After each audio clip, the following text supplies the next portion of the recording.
I'm Michelle, and I'm going to show you how to install your canopy on your Kooper stroller. First thing I like to do is put these little ends in first. Actually, you're going to want to take this long part with the little organizer area and slip it through in between this stationary canopy rib and the handlebar, just like that.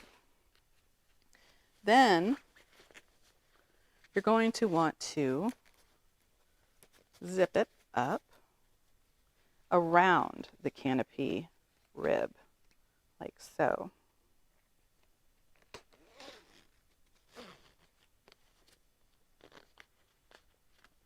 Okay. Then you want to put the ends in here, and they'll just snap in.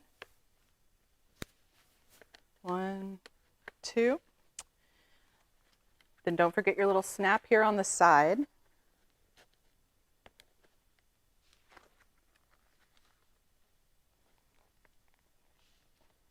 Line it up. There you go. Your Velcro on the back of the seat here.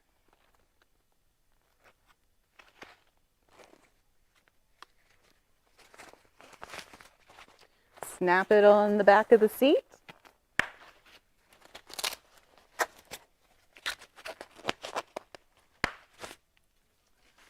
And your canopy is installed.